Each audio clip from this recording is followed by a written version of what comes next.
Nuruddin with that report from Bipo Tinting. You're watching Joy News today with me, Benis Abubedulansa. Now, 4 Chinese have been convicted by a Kumasi High Court for their involvement in illegal mining activities on a 40-acre land at Obuasi-based Seidu Fanzar School. Ohim Interior of our security desk reports there was drama at the court's premises when the Ghanaian wife of one of the Chinese stormed with their children to plead for leniency. Chinese nationals and a Ghanaian collaborator, Asamoah Kati, were arrested after a Kumasi High Court, presided by His Lordship, Justice Emmanuel Senyo Amedahe, granted an absconding warrant. They were arrested whilst mining gold under the protection of armed guards on land earmarked for a school. The convicts, who could not meet the bail condition of 200,000 Ghana cedis each, with 2 sureties, were ordered by the court to deposit their passports and work permits for fear of absconding before the final determination of the case. They have since remained in prison custody since April 19, 2021, until Thursday when the court ordered their deportation. The court gathered 3 of the convicts had presented through their lawyer passport retention slips dated February and March. The court also heard 3 of the convicts applied for renewal of permits on May 4, 2021. But the court held that was impossible since they were in prison custody.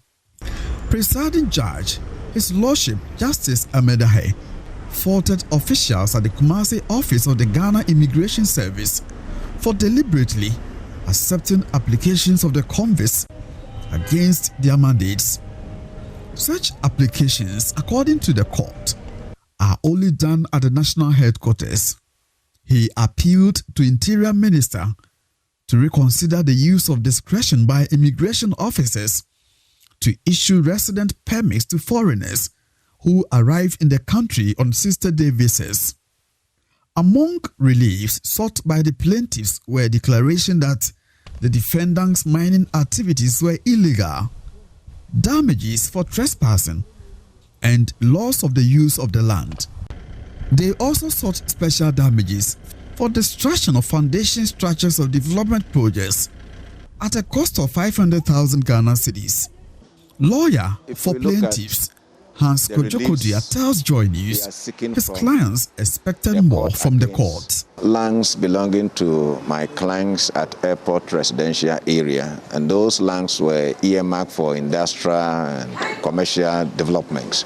All these pieces of land have been destroyed. So we're asking the court to give us some amount of money representing the value of the land that they had destroyed, and also asking for compensation.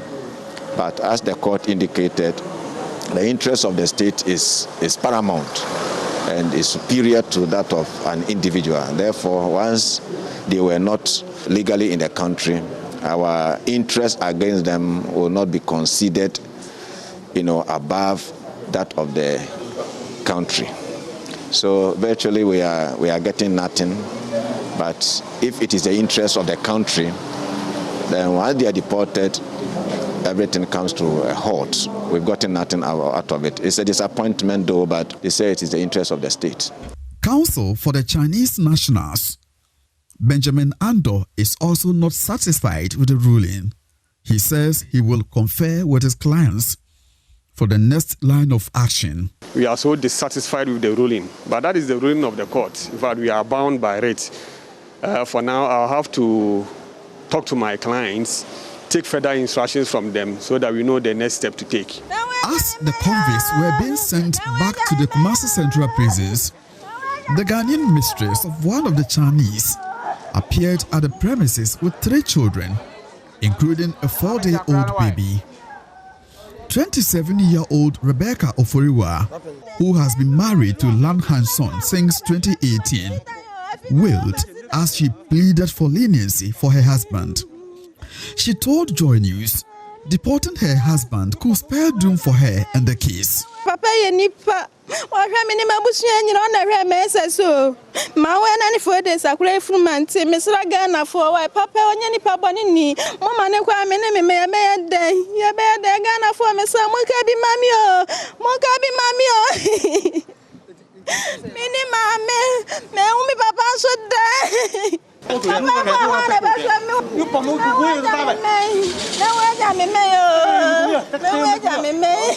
The accused persons were found guilty of violating sections 23(1) and 35(1)(d) of the Immigration Act 2000, Act 573.